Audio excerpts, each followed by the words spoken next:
பெண். என்ன பொறுத்த வரைக்கும் இந்த உலகத்துல அவதான் நம்பர் 1. அதுக்கு பிறகுதான் ஆண். கடவுளுக்கு அடுத்தபடியா இந்த நாடு பெண்களை தான் கையெடுத்து கும்பிடுது. என்ன கேட்டா ஆண் வீட்டை ஆளணும், பெண் நாட்டை ஆளணும். உங்களுக்கு நம்பர் 1 தான் பிடிக்கும், நம்பர் 2 பிடிக்காதுன்னு சொல்றீங்க. உங்க கல்யாணத்துக்கு அப்புறம் உங்க புருஷன் தானே நம்பர் 1, நீங்க நம்பர் 2 தானே ஆயிடுவீங்க? கண்டிப்பா இல்ல, எப்பவுமே நான் தான் நம்பர் 1. என்ன கட்டிக்க போற புருஷன் தான் நம்பர் 2. ஆஹா, என்ன பேச்சு என்ன பேச்சு, பிரமாதம். சமீபத்துல இந்த மாதிரி ஒரு ஸ்பீச்சை நான் கேட்டதே இல்ல. என்ன பெரிய ஸ்பீச்? வாய மூடுறா. நான் நம்ம கம்பெனி நிர்வாகம் பண்ற காலத்துல அது நம்பர் 1 இருந்துச்சு. அது உங்ககிட்ட ஒப்படைச்சதுக்கு அப்புறம் நம்பர் 2 ஆயிடுச்சு.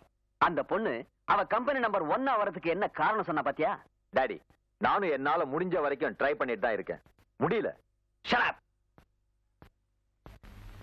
என் கம்பெனி எப்படி நம்பர் 1 கொண்டு வர்றதுன்னு எனக்கு தெரியும்.